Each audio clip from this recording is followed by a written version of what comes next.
Leo got into the room. The TV is off.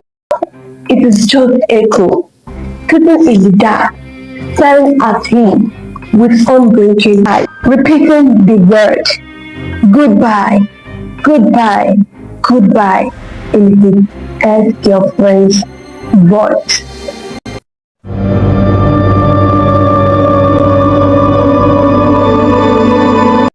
Hello everyone, you're welcome to my channel. Today is the first time you're coming across this channel, you're welcome. So what I basically do in this channel is that I talk about animal horrors. So if you're kind of person that likes animal combined with horrors, then this channel will be the best for you to subscribe to.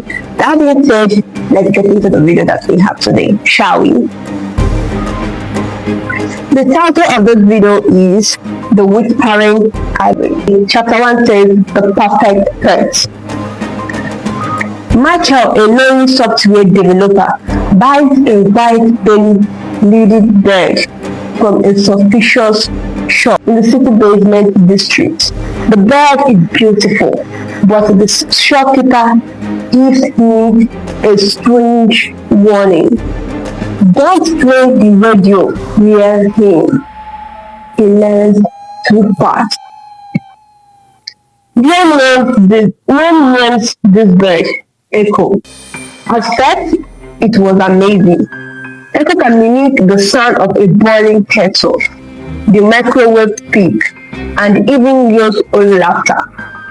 It is the perfect companion, Michael thought. The first glitch. 5 days in, Leo wakes up at 3 o'clock a.m. He had a conversation coming from the living room. These two boys. One sounds like his ex-girlfriend and the other sounds like him. They are replaying the exact argument they had the night she moved out. Michael goes into the room. The TV is off. It is just Echo, sitting in the dark, staring at him with unblinking eyes, repeating the word goodbye, goodbye, goodbye in his ex-girlfriend's voice. Chapter 2, The Evolutionary Error. Ross tried to cover the page, but the bird had stopped beeping. It begins to mimic sounds Michael hadn't made before. It mimics the sound of a heavy door cracking open, even though Michael's door are silent. It mimics the sound of something wet dragging across the floor. Michael calls the local ornithologist bird expert. The expert is terrified. He tells Leo that this isn't a real bird. It is a parasite mimic. In the wild, these birds don't just copy sounds. They use sound to hunt. They mimic the sound of a distressed baby animal to lure the mother then kill it. Michael noticed Echo is growing fast. Its feathers are falling out, leaving a translucent skin. Its peg is becoming dilated. Michael tried to get rid of the bird, but when he reached for the page, Echo mimics a sound that paralyzed him. A high-frequency pitch that causes an instant blinding migraine. Leo would collapse on the ground. As he lies on the floor, he heard Echo mimicking a sound of a deeper opening. He looks up and sees the bird's chest cavity expanded. It is not a bird anymore. It is a biological recorder that it is opening up to feed. Chapter 3, The Trap. Leo locked himself in the bedroom. He grabs his phone to call 911. The phone rings, a voice answered. 911, what is your emergency? Michael starts crying, explaining the situation. Suddenly, the voice on the phone came like a scratched record. Emergency, emergency, emergency. Michael looked at his phone. The call never connected. There is no signal. The voice was coming from the other side of the bedroom door. The bed is making the 911 operator to get him to stay on the line. Okay, the power goes out. In the total darkness, Michael had the bedroom door handle turned. He had his own voice outside the door, whispering, "No, it's okay, I'm just a bed, let me in." He realized the bed had learned his tune, his kindness, and his secret. It is not just mimicking his voice, it is mimicking his thoughts. The neighbors had a struggle. Then silence. When the police arrived the next morning, the apartment is empty. No radio, no bird. The only thing they find is Neil's phone on the floor. It is recorded. When they played the audio back, they heard Neil's voice saying, "I am fine, officer. Everything is fine." As the lead detective walks out, he heard a bird chirping in the tree outside, but it is not a tree. The bird is perfectly mimicking the sound of detective heart beat. Okay, so guys, this is where this one ends. Let's share another more creepy and scary video again. Let's get to the part 2, to the story part 2.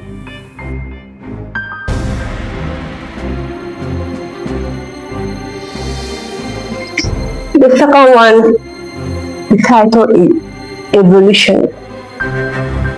Caleb moves into a cheaper rental in a rural wooded suburb. He is a night shift worker, so he's awake when the rest of the world is asleep. He noticed the local deer population is unusual large, but they are peaceful. One night, Caleb is sitting on his porch at 2 o'clock a.m. He sees a large buck standing at the edge of his lawn. Usually, deer bolt when they see movement. This one doesn't. It's just there. Caleb noticed something that makes his skin crawl. The deer's eyes aren't on the side of its head. They have shifted to the front like a wolf or a human's eye. Caleb's motion sensor floodlight keeps turning on. When he looks at his security camera footage, he doesn't see a deer. He doesn't see a deer grazing. He sees a deer standing perfectly still on his driveway, staring directly into the camera lens for 4 hours without breathing. Chapter 2, the escalation. Caleb finds his neighbor's outdoor cat deep on his porch. It wasn't eating. It was arranged. The cat's body is posed as if it is sleeping, but its fur has been licked clean, quietly clean. Caleb starts hearing knocking on his front door. 3 slow, heavy doors. When he looks through the peephole, he sees nothing but dark wood.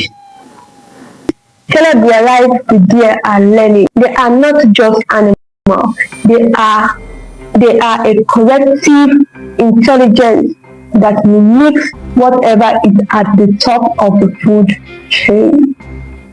He tries to start his car to flee, but the tires have been chewed through. Not by Smarty, but by heavy, flat Mora, who is trapped in the house. The power lines are cut. In the silence of the house, he hears a sound of hobbles, but they aren't on the ground. They are on the roof.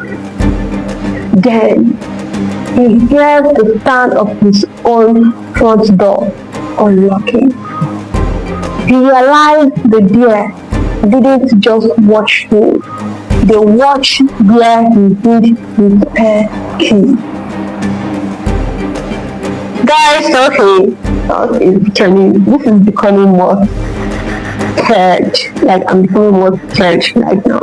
Caleb retreats to the attic. He hears the front door swinging open. He hears the crack of hooves on his hardwood floors. But the footsteps starts to change. The reading goes from 4 legs to 2.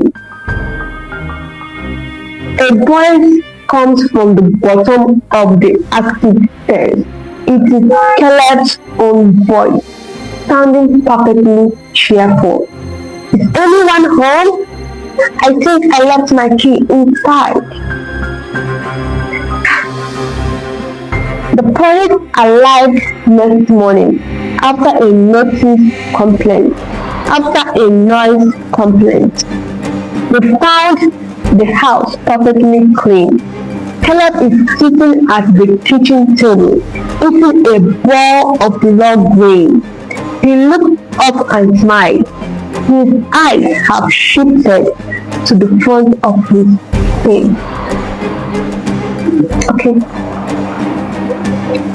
As the officer approaches, Caleb opens his mouth to speak, but instead of words, a loud, bone-chilling, a deer whistle comes out. In the background, the deer in the wood are still standing on 2 legs, wearing Caleb's old clothes. Okay, guys, that's where the story ends. So, if you are able to grab something from the story, please tell me in the comment section. Do you think that Caleb is dead? Do you think that the deer took Caleb with them? What do you think happened in this story? What do you think happened to Caleb? And what do you think that the deer did to Caleb? That being said, this is where the story ends. Please do well to like this video, subscribe, and comment on the comment section for another more horror story. Bye bye.